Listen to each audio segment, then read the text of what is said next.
Hello बच्चों, हम नए वीडियो लेके आए हैं।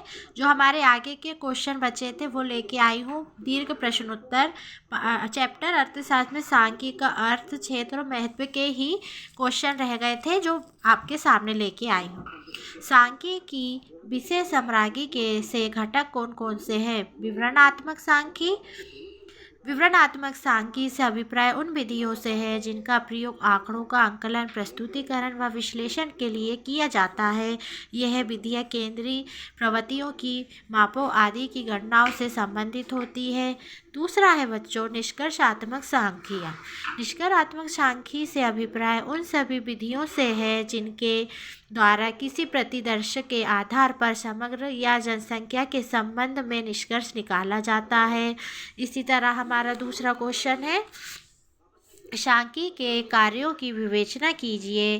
पहला है सांख्यिकी जो है जटिल को सरल बनाती है। सांख्यिकी विशाल एवं संख्यात्मक तथ्यों को सरल एवं समझाने योग्य बनाती है।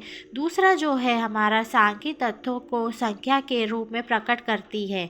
सांख्यिकी का एक महत्वपूर्ण कार्य तथ्यों को संख्यात्मक रूप में व्यक्त करना है। अतः सांख्यिकी तथ्यों को अंकों में प्रदर्शित कर सार्थक बनाती है, लेकिन सभी तथ्य प्रत्यक्ष रूप से अंकों में व्यक्त नहीं किए जा सकते।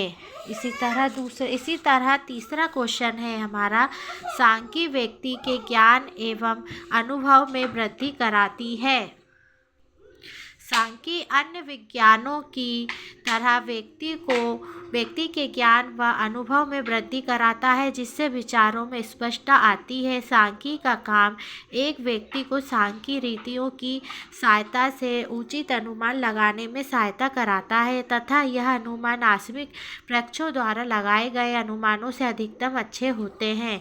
चौथा है नीति निर्धारण में सहायक। सांख्यिकी द्वारा ऐसी साम्राज्य प्रस्तुति की जाती है जिसकी सहायता से आर्थिक, सामाजिक व राजनीतिक क्षेत्रों में नीति निर्धारण में सहायता मिल सके। क्वेश्चन नंबर है हमारा तीसरा, सांख्यिकी में अर्थशास्त्र में सांख्यिकी के क्या महत्व? पहला है आर्थिक सिद्धांत या मॉडलों का निर्माण। सांख्यिकी अर्थशास्त्र में आर्थिक नियम सिद्धांत बनाने, उन्हें लागू करने तथा जांच पड़ताल में सहायक होते हैं।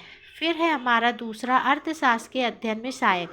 सांख्यिकी द्वारा किसी अर्थशास्त्र की प्रगति का अध्ययन किया जाता है। राष्ट्रीय आय एवं प्राकृतिक व्यक्ति आय में विभिन्न वर्षों से संबंधित समंकों के आधार पर अर्थव्यवस्था में हुई प्रगति की तुलनात्मक अध्ययन के लिए किया जाता है। फिर इसके साथ ही हमारा तीसरा है आर्थिक समस्याओं का अध्ययन। संसार के सभी देश कोई ना कोई आर्थिक समस्याओं का सामना कर रहे हैं। इनमें निम्न समस्या है जनसंख्या, निर्धनता की समस्या इत्यादि है। इस तरह बच्चे हमारे सेकंड चैप्टर के क्वेश्चन ख़त्म होते हैं और हम इकोनॉमिक्स में भाग 2 दिए गए हैं। पहला भाग जो हमारा था आर्थिक सांख्य, जिसके मैंने 2 चैप्टर कंप्लीट कर दिए हैं।